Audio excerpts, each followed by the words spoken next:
Pride and Prejudice, by Jane Austen. Chapter 27. With no greater events than these in the Longbourn family, and otherwise diversified by little beyond the walks to Meryton, sometimes dirty and sometimes cold, did January and February pass away. March was to take Elizabeth to Hunsford. She had not at first thought very seriously of going thither, but Charlotte, she soon found, was depending on the plan, and she gradually learned to consider it herself with greater pleasure as well as greater certainty. Absence had increased her desire of seeing Charlotte again, and weakened her disgust of Mr. Collins. There was novelty in the scheme, and as, with such a mother and such uncompanionable sisters, home could not be faultless, a little change was not unwelcome for its own sake. The journey would moreover give her a peep at Jane, and in short, as the time drew near, she would have been very sorry for any delay. Everything, however, went on smoothly, and was finally settled according to Charlotte's first sketch. She was to accompany Sir William and his second daughter. The improvement of spending a night in London was added in time, and the plan became as perfect as plan could be. The only pain was in leaving her father, who would certainly miss her, and who, when it came to the point, so little liked her going that he told her to write to him, and almost promised to answer her letter. The farewell between herself and Mr. Wickham was perfectly friendly, on his side even more. His present pursuit could not make him forget that Elizabeth had been the first to excite and to deserve his attention, the first to listen and to pity, the first to be admired, and in his manner of bidding her adieu, wishing her every enjoyment, reminding her of what she was to expect in Lady Catherine de Bourgh, and trusting their opinion of her, their opinion of everybody, would always coincide, there was a solicitude, an interest, which she felt must ever attach her to him with a most sincere regard, and she parted from him convinced that, whether married or single, he must always be her model of the amiable and pleasing. Her fellow-travellers the next day were not of a kind to make her think him less agreeable. Sir William Lucas and his daughter Maria, a good-humoured girl, but as empty-headed as himself, had nothing to say that could be worth hearing, and were listened to with about as much delight as the rattle of the chaise. Elizabeth loved absurdities, but she had known Sir William's too long. He could tell her nothing new of the wonders of his presentation and knighthood, and his civilities were worn out, like his information. It was a journey of only 24 miles, and they began it so early as to be in Gracechurch Street by noon. As they drove to Mr. Gardiner's door, Jane was at a drawing-room window watching their arrival. When they entered the passage she was there to welcome them, and Elizabeth, looking earnestly in her face, was pleased to see it healthful and lovely as ever. On the stairs were a troop of little boys and girls, whose eagerness for their cousin's appearance would not allow them to wait in the drawing-room, and whose shyness, as they had not seen her for a 12-month, prevented their coming lower. All was joy and kindness.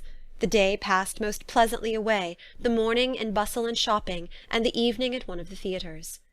Elizabeth then contrived to sit by her aunt.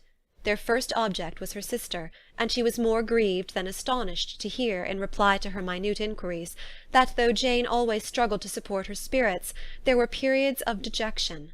It was reasonable, however, to hope that they would not continue long.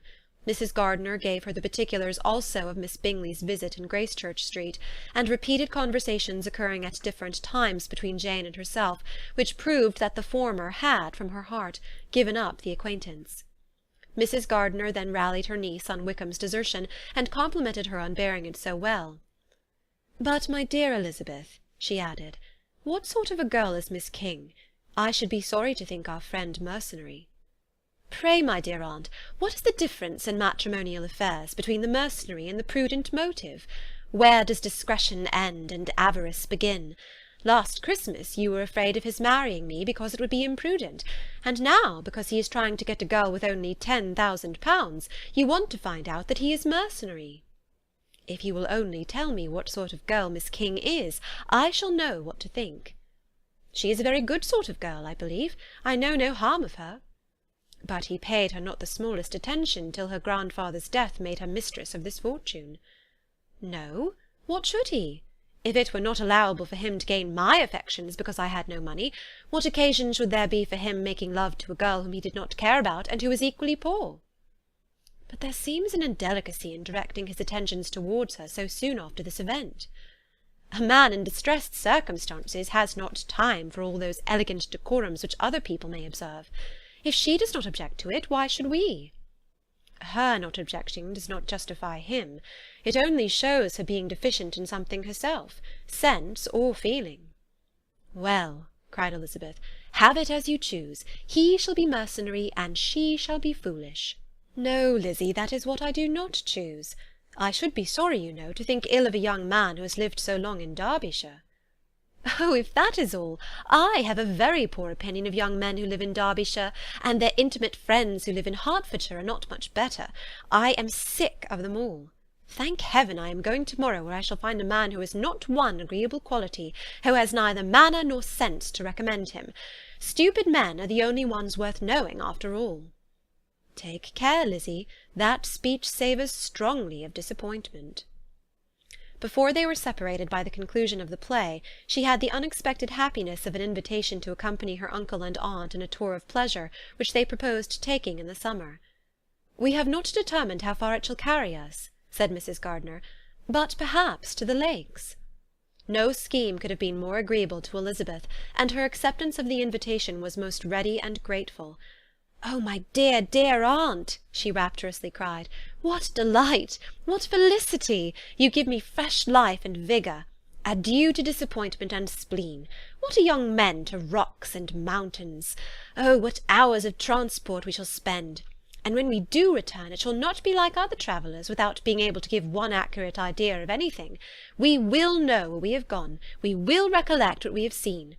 Lakes, mountains, and rivers shall not be jumbled together in our imaginations, nor, when we attempt to describe any particular scene, will we begin quarrelling about its relative situation.